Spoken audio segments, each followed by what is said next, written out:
Hey everybody, welcome back to the Brobarian channel. This is your Brobarian. Let me start this off with God, family, country, and Pittsburgh sports, and in particular, the Pittsburgh Steelers. All right, so we got a game going tonight. Pittsburgh is going against a very good team, the Minnesota Vikings. Now they have your normal players that you know of. You got Carson Wentz, their quarterback. They have the running backs of Jordan Mason and now Xavier Scott. They used to have a two-headed, very, very effective monster in Jordan Mason and what's this guy's name? Aaron Jones. That is no longer the case. Aaron Jones is out, and Xavier, if I got his name right again, Xavier Scott is going to be his number two. And receiving wise, we all know who they are. We got Justin Jefferson, their high volume guy. We got Jalen Naylor, who was their number two for a while, but now that Jordan Addison's back, he should take his spot. I'm sure they're not going to, I don't know what I'm sure about, but I can't imagine them giving him too much volume too quickly. So we're going to have to look and see Jordan Addison when he does get out there and Naylor, and also Adam Thielen, the veteran. He is back with his old team. He did score.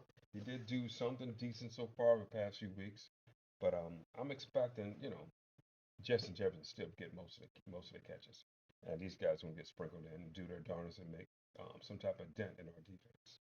Now, when it comes to the Minnesota Vikings, they also have another guy, not just receiving the ball from receivers, they also got their T.J. Hawkinson. The tight end is good. Pittsburgh has a chance to beat a very good team. Very good. What makes these guys good is not just their offense, though. It's also what I have here in video. Now, I did this video because they did really good against other teams, but when they went up against the Bengals, I got a chance to see pretty much all their wares, if you know what I mean. Number 97 and number 44 and number 2 on this team.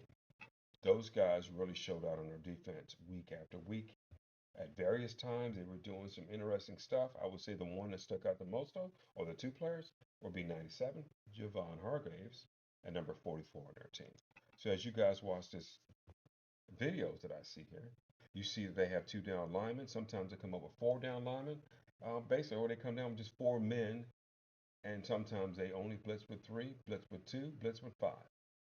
They want that quarterback to always be thinking and not just sitting there looking for somebody to get open. They also have man concepts. They have zone. They got this, we call it different coverages that they try to make so that you don't know what's coming. You know, they disguise their coverages, they disguise things very, very well. So for Pittsburgh to beat this team would be glorious. It'd be awesome to go against a team like this. Um, I don't got too much more to say about their defense except for this.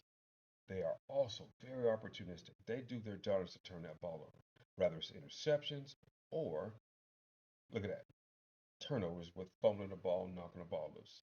In this game against Cincinnati that I think of, they did it like 3 times. They had turnovers and interceptions. Now our defense is pretty decent too. I'm never going to discount that. Now on offense, what we got is our tight ends, our running backs, and wide receivers as well. And our top volume guy, I think it's starting to be um, definitely Calvin Austin. I'm thinking Gainwell's starting to get up there too. Jalen Warren's starting to run a lot more. Offensive line is doing better for us that I see. And on defense, I'm looking at Patrick Queen. I'm looking at Cameron Hayward and TJ Watt. Oh, look at that. Knocking the ball out again. Like I said, they did this like 3 times to this team. I think they practice knocking that ball loose. And guess what? They're gonna be trying their best to do that a lot against our team. And I almost said they will. I'm just trying to say they're gonna try.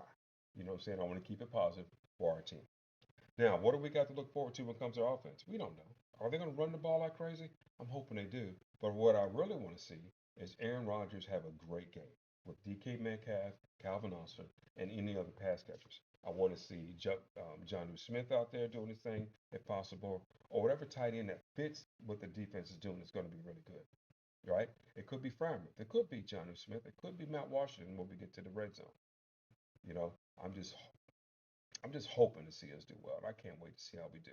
If we beat this team, that's going to be a very good starting spot or very good starting spot for the rest of the season. What we did against New England was really cool because we beat them at the home, which we haven't done in a long time. And you know why that happened? I would definitely say it's because of quarterback play. and definitely what the defense is doing. 5 sacks, 5 interceptions, or excuse me, 5 sacks, 5 sacks, and 5 turnovers for our defense last week.